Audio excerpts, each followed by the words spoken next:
girafes de Rothschild.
Le 21 octobre 2021, 3 guépardots ont vu le jour au parc de Lunaré.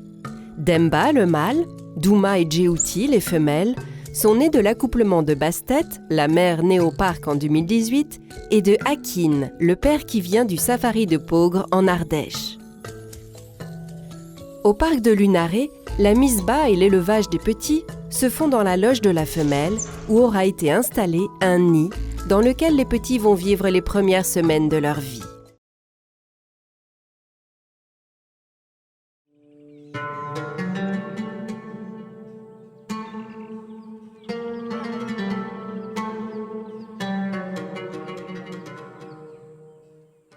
La girafe est un animal de la famille des Giraffidés. Son nom scientifique, Giraffa camelopardalis, est composé du mot arabe zarafa, qui peut signifier girafe, mais dont l'origine est disputée, et du grec ancien camelopardalis, qui est une combinaison des mots chameau et panthère. Ce mot camélopard viendrait du fait que les Grecs voyaient en cet animal un mélange de chameau et de panthère, à cause de son allure et de son pelage tacheté.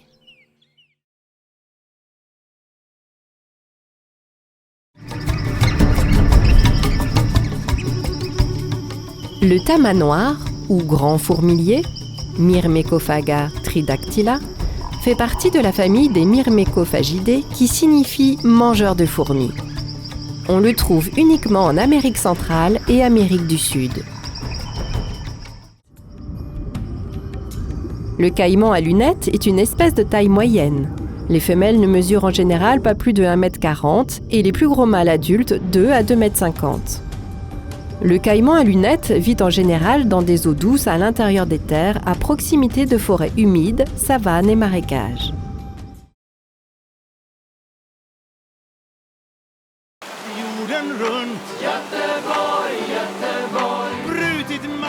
Bienvenue à bord, Moussaillon. Sur ce fier vaisseau battant pavillon suédois, le Göteborg 3. J'espère que tu es en forme, car ici, tous les cordages sont maniés à la seule force des bras. Cela requiert un peu de coordination. Tu devrais te boucher les oreilles. Comme le veut la tradition, nous allons tirer le salut au canon.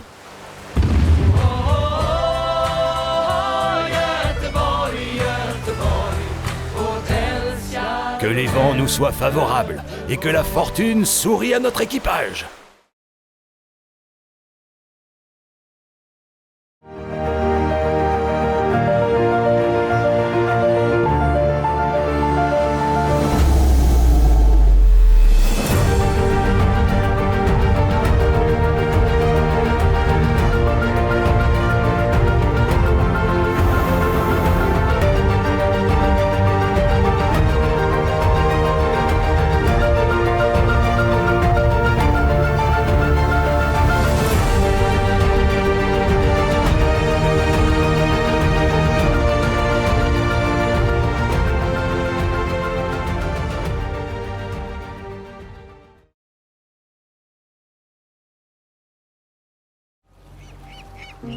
nous vous invitons à la découverte de la conchiliculture méditerranéenne et ses métiers. Ici, tout commence dans notre masse de production par notre savoir-faire traditionnel. Nous prenons ensuite le large pour aller mettre à l'eau ces petites huîtres.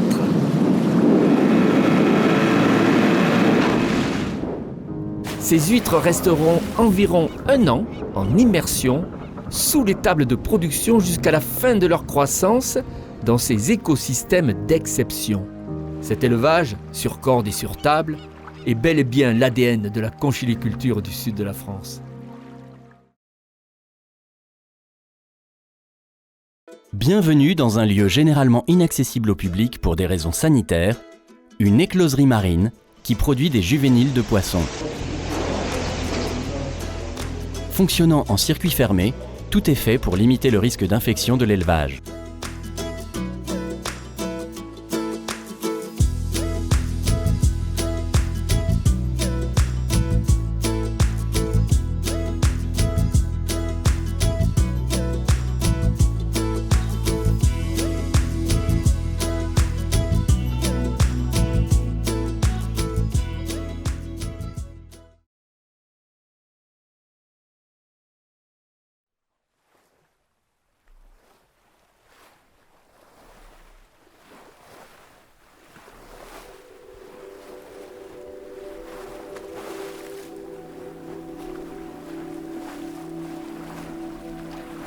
Je m'appelle Mathieu Torder, je suis un explorateur. En janvier 2023, j'embarque sur l'île d'Elle, un voilier de 16 mètres pour une découverte au long cours de la péninsule antarctique. Notre objectif est de descendre jusqu'en baie Marguerite, une immense échancrure au milieu des glaces, nommée par l'explorateur polaire Jean-Baptiste Charcot, en hommage à son épouse. Le commandant Charcot aimait répéter que ses expéditions avaient pour vocation de faire œuvre utile. C'est aussi à mon échelle ce que je souhaiterais faire avec les miennes. Alors pour cette aventure à la voile, je pilote un projet de sensibilisation pour le fonds de dotation Témoin Polaire, avec l'ambition de faire connaître et respecter les pôles, symbole de la beauté et de la fragilité de notre planète.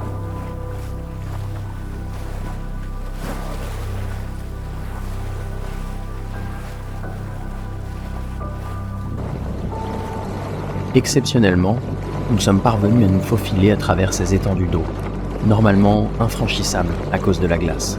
Si son absence nous a simplifié la tâche pour notre traversée, ce phénomène reste néanmoins très inquiétant.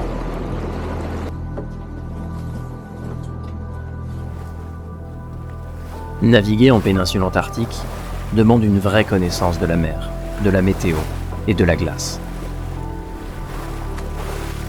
Ici, il n'y a ni port, ni secours en mer.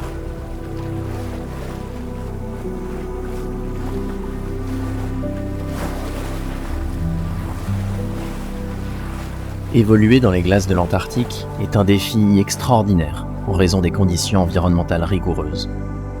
Mais aussi parce que les eaux entourant le continent sont souvent recouvertes de banquises, de plaques de glace dérivantes et d'icebergs gigantesques.